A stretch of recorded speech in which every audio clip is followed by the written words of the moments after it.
Hi, I'm Priyanka and welcome back to my YouTube channel.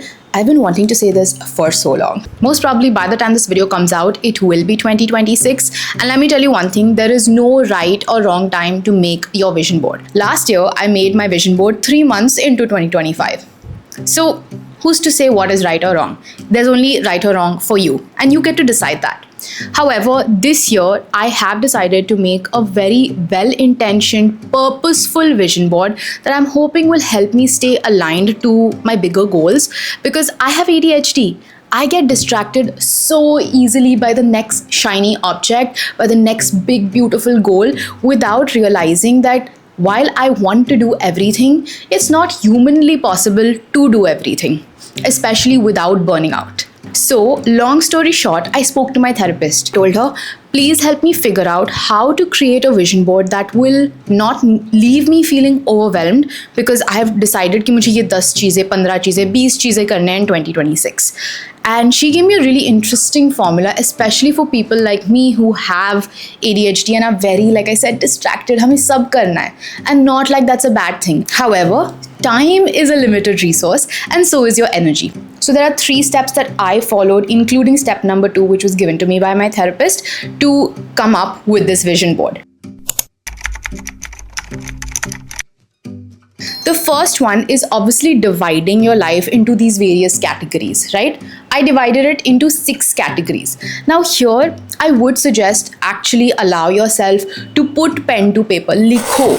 So the first one that I put in was wealth or money, then was work, then came adventure, travel, art, basically soul enrichment and inspiration. Then comes health, then comes relationships and personal growth.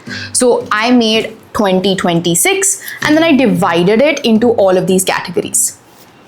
After jotting down these categories, under each category, I decided to kind of have a very free-flowing, open-ended goal, which was more like an internal mind shift that I wanted to create. Let's say, for example, money.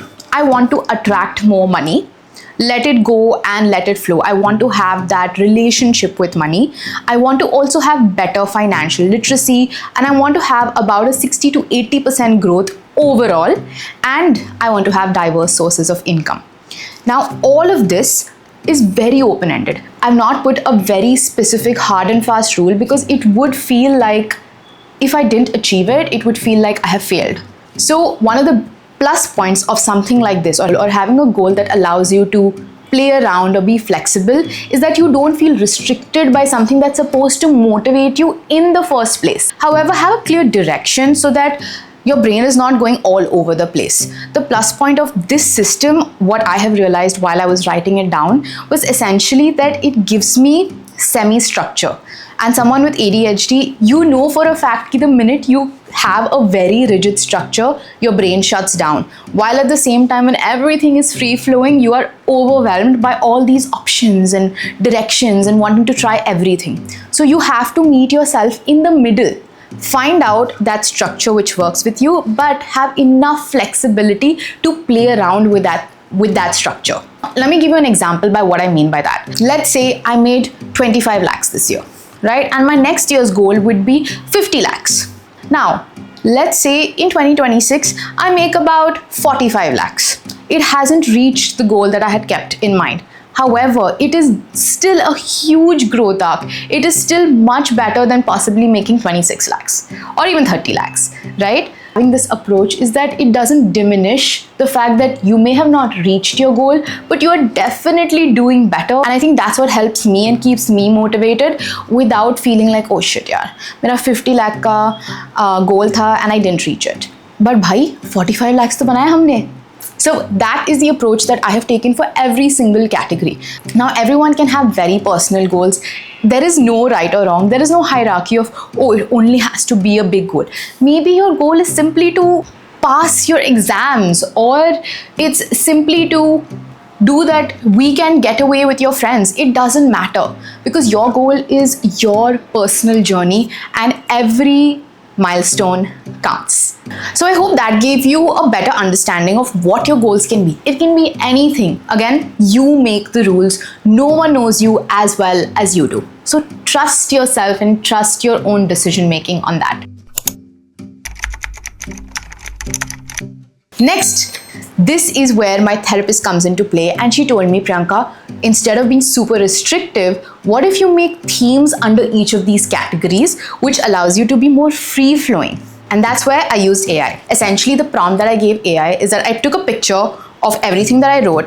I said, can you read this and help me determine the underlying themes in each category and maybe break it down for me so that I can understand what I need to prioritize. So in this, it broke it down for me, gave me the theme under each category. And then I decided that I'm going to write it down as well. Under the category, it gave me a theme for each category. And then uske niche, I wrote some 3 pointers that I felt were the most important so that it just kept me again more aligned. And again, AI is not telling me something I didn't know already. It's able to detect this theme basis my overall goals. So let's go back to money, since that was an example I gave you all earlier. Abundance through literacy. So essentially using knowledge as a way to create that mindset shift from scarcity to abundance and growth and free flowing, not holding on to feeling scared that, oh, I will be short of money, because that is a personal goal. Because honestly, I made good money this year and I'm very proud of myself. But at the same time, if I want to keep upgrading year on year on year, I definitely need to do the internal work, and the relationship that I have with money is very, very important. So focusing on flow and expansion, shifting from scarcity to proactive high growth mindset, freedom to experience without the stress of restriction. Now let's go back to, again, no numbers, no restriction on how much money I need to make, how many projects I need to work on, none of that. These are very open-ended. And by the time I come to the end of 2026, I'm going to go back and see, what do these goals make me feel? Because at the end of the day, all of these goals lead to one thing, an emotional response. And that's the whole point of it. You can always go in and add very specific habits that you want to do on a daily basis so that you can reach your bigger goal. And that is something that I would suggest doing. Let's now get to the fun part of this, which is actually finding the images that feel a certain way to you and then adding that to your vision board. Let me show you some of the images that I actually picked out. Since we spoke about money so much and used it as an example in the previous 2 steps as well, I have again written or found 2-3 images that work really well for me, that focus on what my relationship with money needs to be about, right? This is a poster that I made. I really like the quote, but I couldn't find anything that was really speaking to me on Pinterest. So I just put the quote on colors that I liked, colors that feel nice in my brain, which is basically saying wealth is an unlimited resource that keeps coming to me. Simple as that.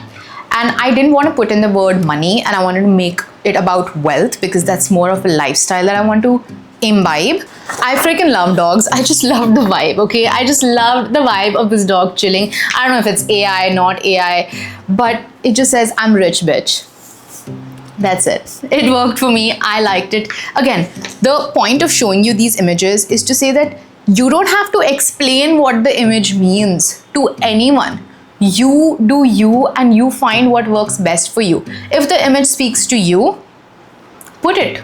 So even if it means like a freaking cupcake is speaking to you, put that shit. It's fine. And finally, because I wanted to talk about the abundance mindset that I really want to imbibe this year, is basically saying abundance flows to me with ease. And that's just something that I want to keep telling myself every single day. Then I've again added a few more things that I feel really speak to me. Director. It just says what it is. An image of a team that's sitting and working together on one big table. I think that speaks to me really well because I have a small and tight team, and I'm very intentional about that as well. And I like the fact that everyone's on the same, there is no hierarchy. And that is something that I want to keep very, again, intentional, purposeful, deliberate in my business and how I lead my team.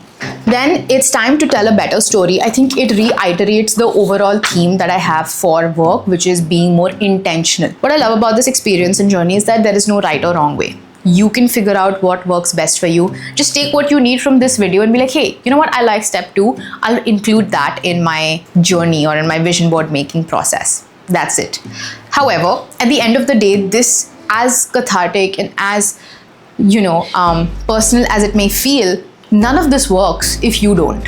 And that's what it is. Like, literally, none of this works if you don't.